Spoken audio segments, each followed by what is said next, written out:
Pessoal, hoje está sendo discutido na CCJ do Senado, que é a Comissão de Constituição e Justiça, um projeto que vai literalmente encher a política de pastores evangélicos, tá? Eu vou explicar o que está acontecendo. Atualmente é crime igreja evangélica ou qualquer outro setor religioso pedir voto em candidatos, tá?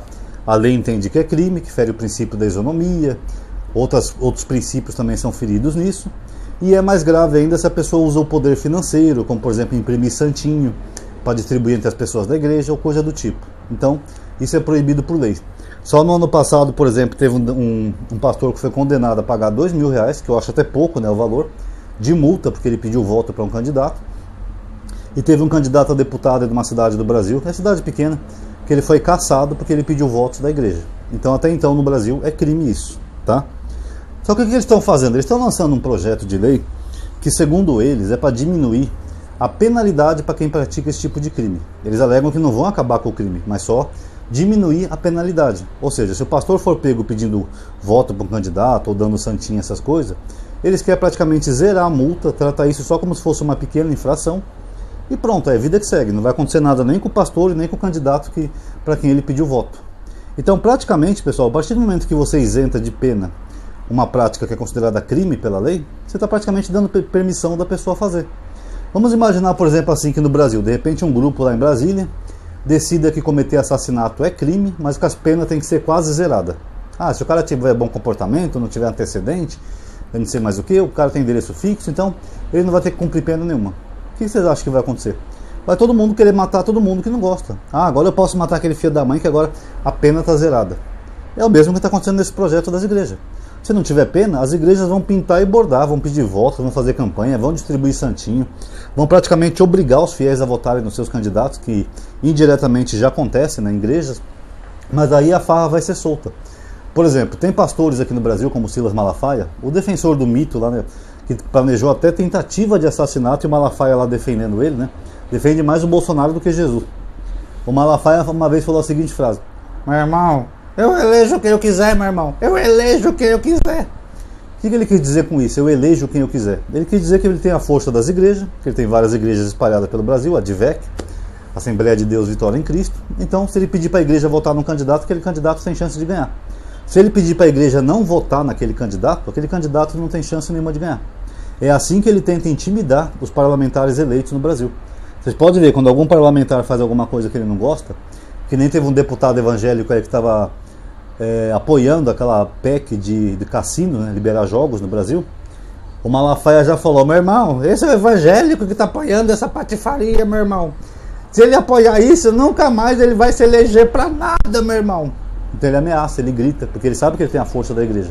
Então boa parte desse eleitorado evangélico já poderia deixar de votar num cara que discordar do Malafaia. Ou seja, é quase como uma máfia, sabe, isso daí. Em teologia, nós chamamos isso de teologia do domínio, né?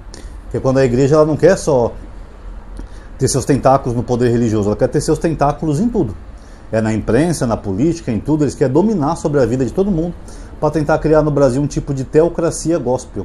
Como foi a Idade Média com a Igreja Católica, né? Onde os padres, os papas, os bispos, eles mandavam em tudo. É isso que eles querem.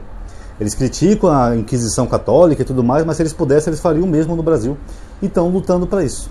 O absurdo é tão grande, pessoal, que, por exemplo, aqui em São Paulo, os policiais militares são obrigados a ir no culto, né, da Universal para louvar Jesus. Jesus está com os policiais. Já no Rio de Janeiro tem complexos inteiros de favela, como o Complexo de Israel, que é do Senhor Jesus. Tanto que eles estão oprimindo e expulsando outras religiões daquele complexo. Aqui, Jesus está conosco com os traficantes. Afinal, Jesus está com quem? Está com os policiais ou com os traficantes? Só aí você vê que é uma banalização da fé, né, pessoal? Transformaram Jesus no marketing para tudo. Tanto para uma polícia opressora, uma polícia agressiva, que é aqui de São Paulo, quanto para traficantes que também são opressores. Só aí vocês veem a palhaçada que é. A igreja já tem também, por exemplo, para quem não sabe, a Igreja Universal, eles são donos do Podemos, que é o mesmo partido do Tarcísio aqui em São Paulo. Podemos não, perdão, Republicanos, que é o partido do governador aqui de São Paulo, Tarcísio de Freitas. Então a Igreja Universal foi a primeira a entrar nessa onda de querer ter um partido político e tal, para colocar representantes lá, segundo eles, né, para preservar os direitos dos cristãos.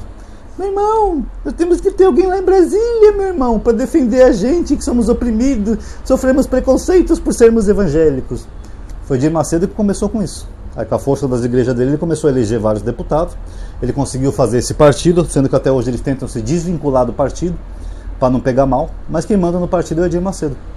E aí eles conseguem eleger, não só Edir Macedo, mas Malafaia e esses outros aí, uma chamada bancada gospel, que tecnicamente já nem deveria haver no Estado laico, né? Mas infelizmente a nossa democracia fala que tem que ter representatividade. E a bancada gospel, segundo dados, ela é a mais inexpressiva, a mais corrupta e a mais inútil da Câmara. Inexpressiva porque eles são os que mais faltam, tá? Os deputados pastores. Corrupta são os que mais têm envolvido em esquemas de corrupção. Tanto que você pode ver que os apoiados do Malafaia todos foram presos por corrupção. O Eduardo Cunha, aquele pastor Everaldo, teve mais um pastor não sei o que aí, tudo preso por corrupção, indicado pelo Malafaia. E a mais inútil, pessoal, que eles não têm um projeto sequer para a sociedade brasileira. Ó, vamos melhorar a educação, vamos melhorar o salário do povo, vamos acabar com a Cracolândia. Não. Os projetos deles são só para defender a igreja, cada vez conseguindo mais isenções tributárias para as igrejas. Tem igreja aí que não quer pagar mais nada, pessoal, nem IPTU, nem nada. O Edir Macedo, ele tem uma casa aí no Rio de Janeiro, em Petrópolis, uma mansão, que tem mais de 20 suítes, e aí ele não paga um centavo de IPTU, porque ele colocou em nome da igreja. Então é isso que eles querem, botar a gente lá para defender a igreja e, ao mesmo tempo, oprimir quem não é evangélico, como por exemplo, gays. Vira e mexe algum deputado pastor que é um projeto para proibir a união civil de gays, sendo que é uma união civil, não tem nada a ver com religioso. Mas eles querem porque querem oprimir esse direito do homossexual. Você que está vendo esse vídeo, você pode ser contra ou a favor dos homossexuais, cada um tem direito à sua opinião. Mas o que nós estamos falando aqui é um direito civil. Porque depois um homossexual, um rapaz, às vezes se casa com outro rapaz, começa a construir uma vida junto. Se um deles morre, o outro não tem direito a nada. Porque às vezes as coisas estavam em nome do outro, ele acaba perdendo tudo aquilo que ele investiu. Teve um caso assim que o Gil Gomes contava, mas é meio comprido.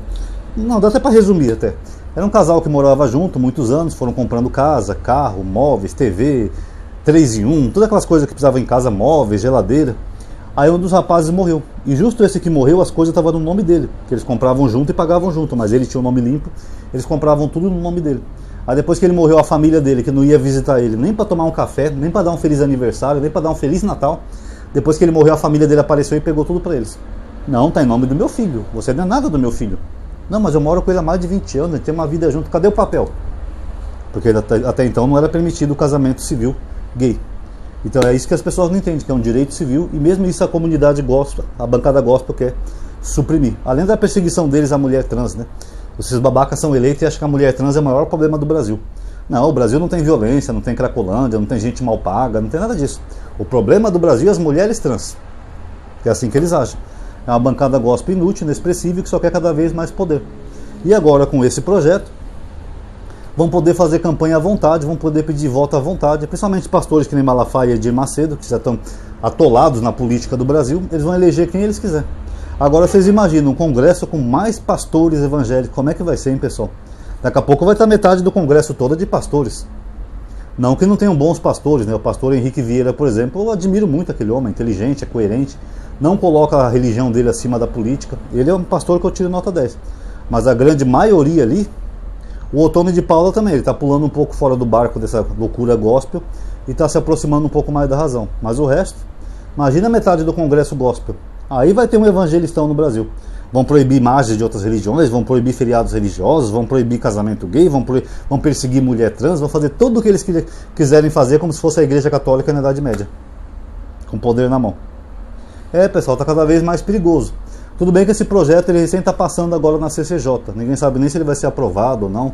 Tem um longo processo ainda, que depois tem que ir para outra casa, voltar, ir para a sanção presidencial, etc. Mas é meio assustador, né, o que está acontecendo no Brasil, né? Você já tem um monte de policiais frequentando igrejas, traficantes também, e agora vão poder pedir voto à vontade. Daqui a pouco o Brasil todo vai ser um Brasil sob uma tutela gospel, uma teocracia gospel. Sabe? Se você sair na rua e pisar fora da faixa, ver algum pastor te intimar, ou quem sabe até te prender.